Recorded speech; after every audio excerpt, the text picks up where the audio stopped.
This channel is supported by TrueFire. TrueFire is an online library of lessons from some of my favourite players. There's thousands of lessons on there. You can use the promo code JNC40 to get 40% off of any of their courses.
Try not to wake the baby.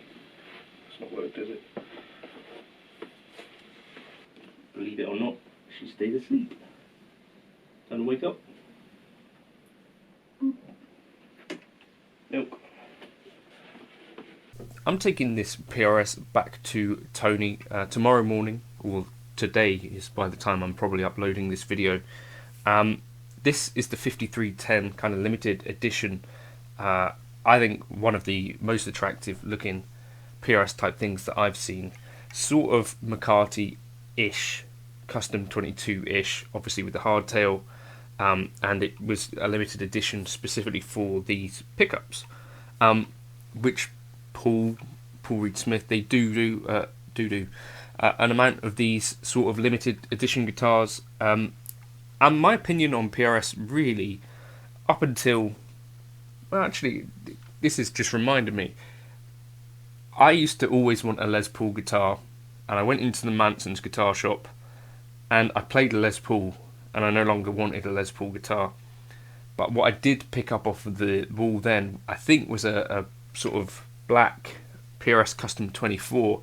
That would have been the first time that I'd played a PRS for sure, and I wouldn't play one again for many, many years.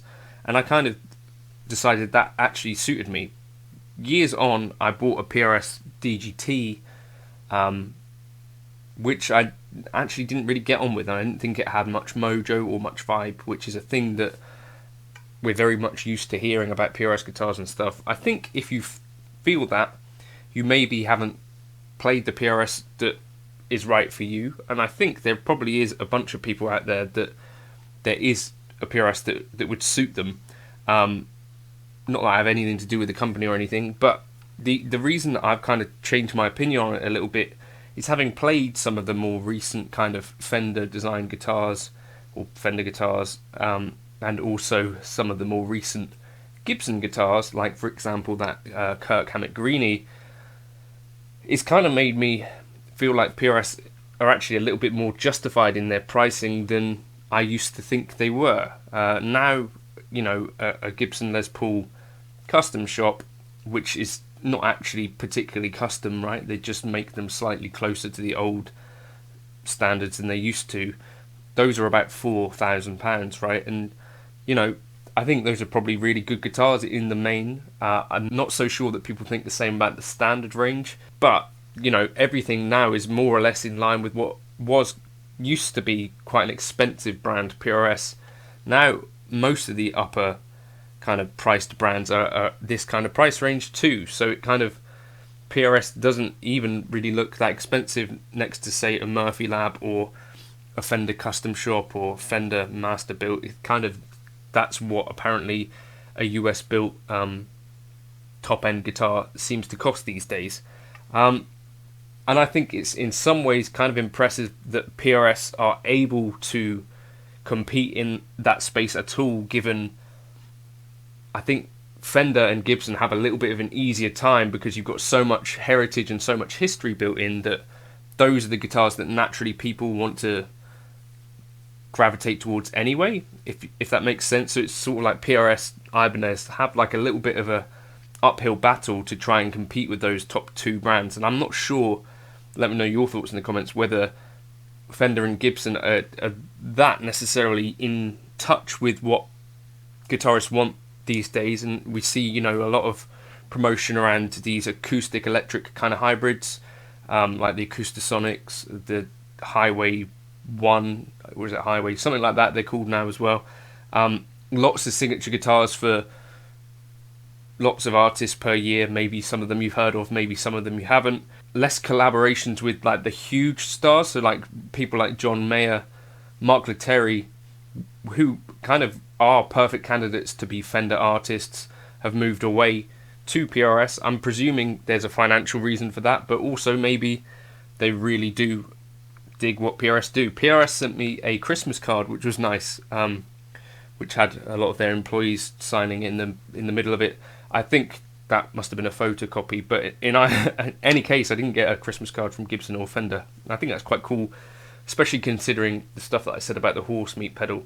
I think the guitar that really changed my mind on it, other than this one, is the PRS SE DGT, which for any amount of money I think is a really incredible guitar. That's what I'm going back to get from Tony today.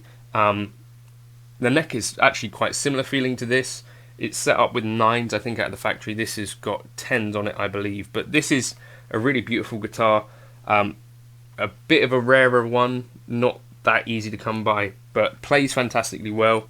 It has been played as well. Tony has done a job on the frets and he's getting there. But I like, the best thing for me about most PRS guitars is the coil splitting stuff, or the coil tapping stuff, where because they incorporate that generally with a treble bleed, which Tony has taken out of here, you get really, really, really great tones when you back off the volumes. That's something I really noticed with the DGT SE. So yeah, I've changed my mind on them. I know they are in many ways expensive, but if you put them up against similar kind of quality guitars, whether it's someone like Nags or Fender Custom Shop, Gibson Custom Shop, if you think PRS, probably I'd suggest at least compete with that stuff and are priced about there with that. Some of their guitars I think look fantastic, like this one. Others are not for me. The Birds, I've said this before a couple of times, but I used to think those were a little bit whatever. But it turns out those are a tribute to Paul's mum, and I think that's actually quite a nice idea. So yeah, let me know your favourite PRS models in the comments if you want. That I think one thing that does make it a little bit difficult to choose a PRS is that their neck naming conventions aren't super easy.